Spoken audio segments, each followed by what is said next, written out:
Hello বন্ধুরা, আজকের ব্লগে নিয়ে এলাম আমাদের বাড়ি বৃহস্পতিবাসিনী পূজা।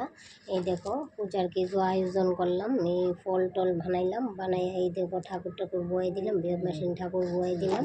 বয়ে এই দেখুন রেডি হয়ে গেছে, তোমাদের সাথে শেয়ার করলাম। ছোট্ট মোটো ওইরা একটা বৃহস্পতিবাসিনী পূজা দিছি কেড়ে আষাঢ় মাসের শুক্লপক্ষ তিথিতে মানে পূজা দেওয়াটা ভালো।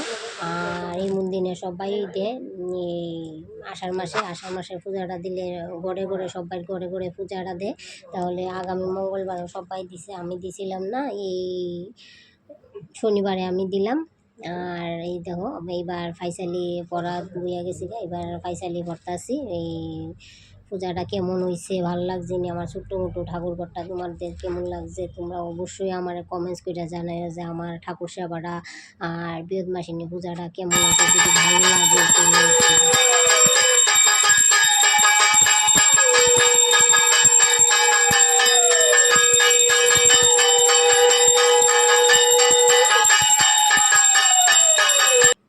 এবার আমরা আয়া করছি বাসাইতাম, পূজা টুজা শেষ হয়ে গেছে গা। এবার এই দেখো তেল সিন্দুর বাসান লাগে পুকুরও, তেল সিন্দুর বাসাইতাম আইসি।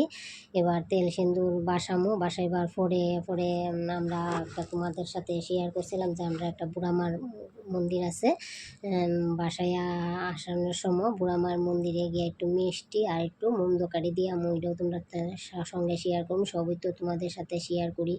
যদি আমার ভালো লাগে আমার ভিডিওটি তাইলে আমার একটু লাইক কমেন্টস কইরা একটু শেয়ার করে দিও।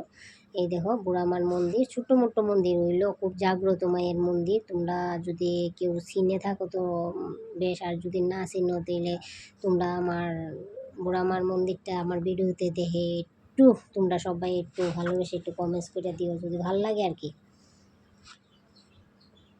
আর সন্ধ্যার সময় শনি পূজা দিব, অবশ্যই তোমরা আমরা ভিডিওটা